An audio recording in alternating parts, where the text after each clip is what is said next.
Hola a todos, gracias por acompañarme el día de hoy. Voy a hablar de un tema muy relevante que a la vez es complejo, como lo es la legítima defensa corporativa.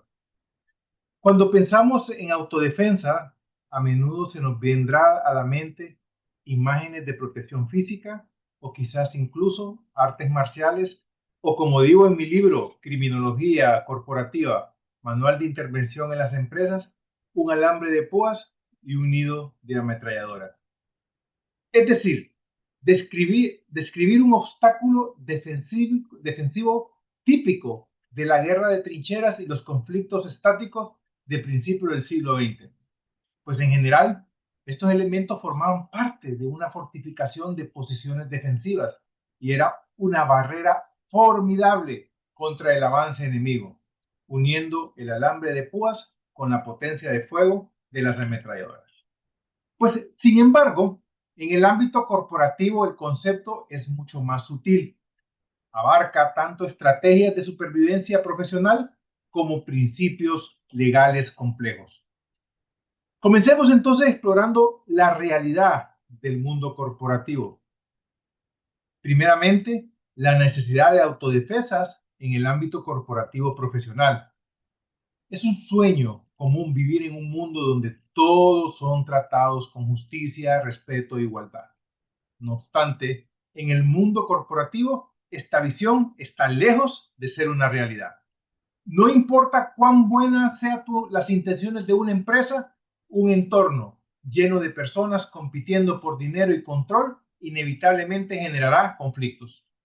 En este mundo de perro come perro, donde nada es sagrado, la autodefensa no es una opción, sino una necesidad para evitar una estadía desagradable y corta. Pues, ¿de qué tipo de peligros estoy hablando? Pues mencionaré algunos, porque en mi libro menciono a una gama de peligros que las empresas se ven sometidas. Entre algunos hablaré de algunas formas diferentes, ¿no? Desde la dinámica interna de la empresa hasta agresiones criminales y riesgos asociados con los procesos legales.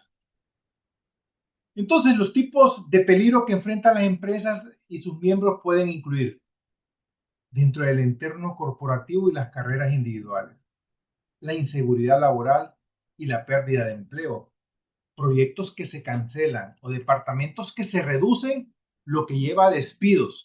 En estas situaciones, no siempre los más talentosos conservan su puesto, sino aquellos que saben maniobrar. Personas inescrupulosas pueden intentar hacer ver mal a otra ante la gerencia para asegurar su propia posición, lo que resulta en la pérdida injusta de empleos para empleados competentes. Pérdida de una satisfacción laboral y asignaciones indeseables, es decir, son relegados a tareas menos estimulantes, ¿verdad? Mientras que colegas con habilidades políticas consiguen los proyectos más atractivos o con nuevas tecnologías.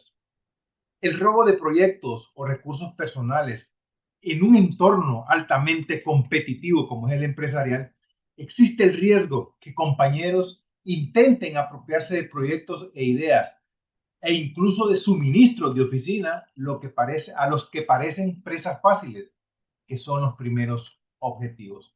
Pues hombre, la autodefensa corporativa desde esta perspectiva es una habilidad esencial para navegar en un entorno competitivo y así proteger tus intereses profesionales. Veamos entonces ahora el tema medular de este live, la legítima defensa desde una perspectiva jurídica, la corporación y el patrimonio. Profundicemos en el aspecto legal examinando la legítima defensa en el contexto del derecho penal, especialmente en relación con las personas jurídicas, o sea, las empresas y el patrimonio. La legítima defensa es una de las defensas generales en los procedimientos penales, disponible para una variedad de delitos y aplicable cuando la fiscalía no puede probar todos los elementos del delito. Entonces, ¿puede una persona jurídica actuar en legítima defensa? A primera vista, es difícil hablar de la legítima defensa en el derecho penal económico, o sea, en el derecho corporativo. Problemas conceptuales, como que una persona jurídica puede ser objeto de una agresión ilegítima a sus bienes, ya sea por parte de sus propios miembros o de terceros. La doctrina penal mayoritaria sostiene que una persona jurídica no puede actuar en legítima defensa propia. Esto se debe a que solo las personas físicas pueden llevar a cabo conductas penalmente típicas y por ende acciones defensivas. El injusto de una persona jurídica se describe más bien como un defecto organizativo, es decir, la omisión de precauciones que habrían impedido ese delito.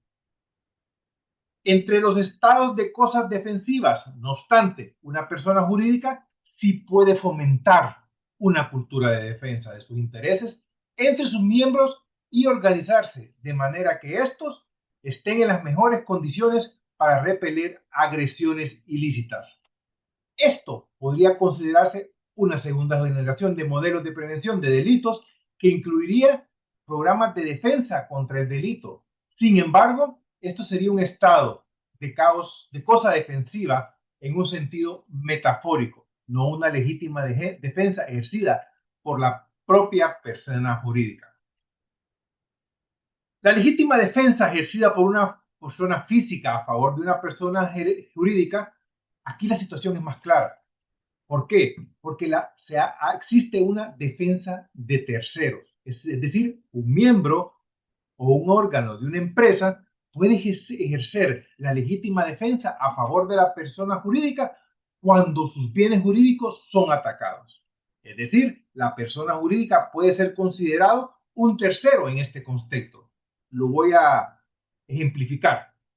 Un administrador intenta defalcar con dinero de la cuenta de la sociedad, pero el asistente, que es otro administrador, podría intervenir por la fuerza para impedírselo, actuando en legítima defensa de la sociedad. En este caso, no se trata de exigir el cumplimiento forzoso de una obligación, sino de proteger el patrimonio social frente a un ataque inminente. Entonces, la legítima defensa contra una persona jurídica, esto es aún más complejo, ¿verdad? ¿Por qué? Porque el agresor es una persona física. Pues ya hemos establecido que la doctrina penal mayoritaria niega que la persona jurídica sea el agresor, incluso si la agresión proviene de uno de sus órganos o representantes.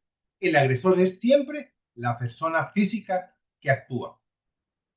Entonces, hablemos de intervención en bienes de la persona jurídica. El principio general, que es la defensa, debe limitarse entonces a los bienes jurídicos del agresor.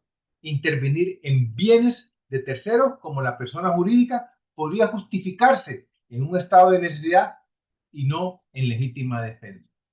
Aquí vamos a entrar a algunas excepciones y debates y como manifiesto en este live, 10, 15 minutos no nos va a poder ampliar mucho más este tema que quiero dejarlo escrito, está en nuestro libro de criminología corporativa, manual de intervención en las empresas, en el cual ustedes pueden ampliar y desarrollar estos temas de manera más amplia. Estos temas los toco en estos lives de manera muy general.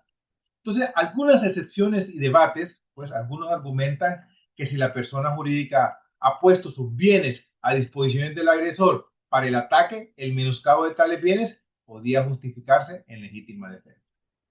Interesante, ¿no?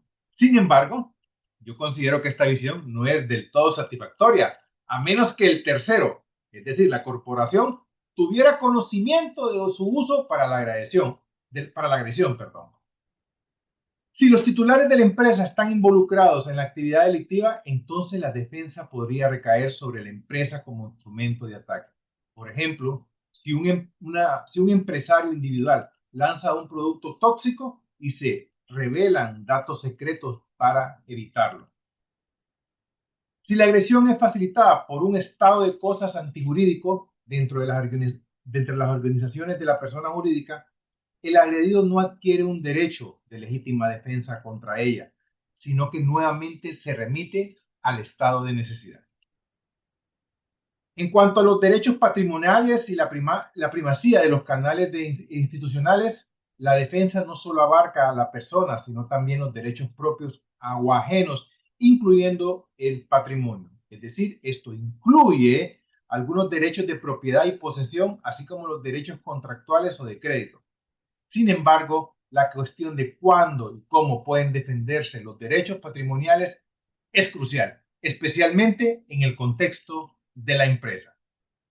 En cuanto a la primacía de canales institucionales, yo estuve hablando en el audio anterior, en el video anterior, acerca de las investigaciones corporativas y les manifestaba yo que los canales de denuncia son fundamentalmente importantes en una empresa, ¿verdad? ¿Por qué? Pero un canal de denuncias externo, no interno, porque interno se podría dar la manipulación. Tiene que ser canales externos en los cuales se denuncien ciertas actividades ilícitas y que sean remitidos directamente al director o al gerente general para que éste pueda tomar las medidas, ¿verdad?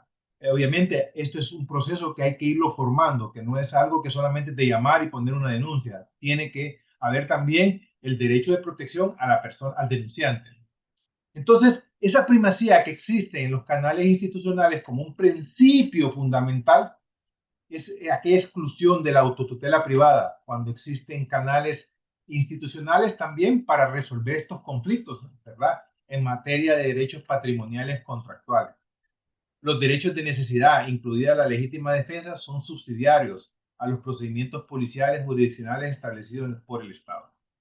Veamos algunos sistemas legales. En mi libro, Criminología Corporativa, Manual de Interpretación en las Empresas, establezco una gama de diferencias entre un marco de derecho comparado entre sistemas legales. Aquí mencionaré algunos. Por ejemplo, Alemania.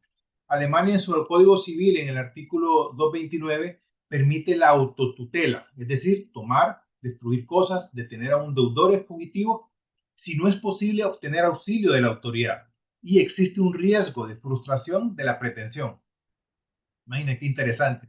Sin embargo, esta es una medida cautelar específica, no estrictamente legítima defensa, y se interpreta de forma muy restrictiva. En España, en el artículo 455 de su Código Penal, habla sobre realización arbitraria del propio derecho, es decir, prohíbe el uso de violencia, intimidación o fuerza sobre las cosas para hacer valer un derecho propio, fuera de las vías legales. ¿Qué quiere decir? Esto implica que a contrario sensu, las acciones defensivas no violentas, no intimidatorias y sin fuerza sobre la cosa podrían ser permitidas incluso si existen canales institucionales. No obstante, el principio de la primacía de los canales institucionales sigue siendo un punto de partida fundamental. Hay una desproporción extrema, o sea, es un debate importante que hay que comenzar a desarrollar en Honduras, lo que es la legítima defensa cuando el ataque al patrimonio es menor, pero la defensa requiere dañar un bien trascendental del agresor, como la vida o la integridad física grave. Pues, hombre, la doctrina ha propuesto restringir la legítima defensa en estos casos por razones éticos, ¿no? Y sociales. La idea de la primacía de los canales institucionales es clave aquí. La necesidad de una defensa proporcionada disminuye cuando existen procedimientos para recuperar el bien o compensar el daño.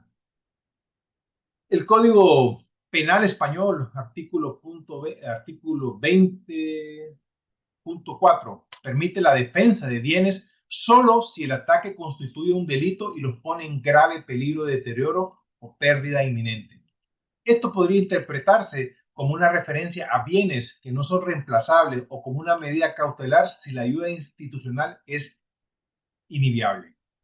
Entonces, en conclusión, la legítima defensa corporativa es un concepto multifacético en el día a día, pues se trata de una habilidad crucial para la supervivencia profesional en un entorno competitivo, protegiendo tanto al empleo como la satisfacción laboral y los recursos desde el punto de vista jurídico penal.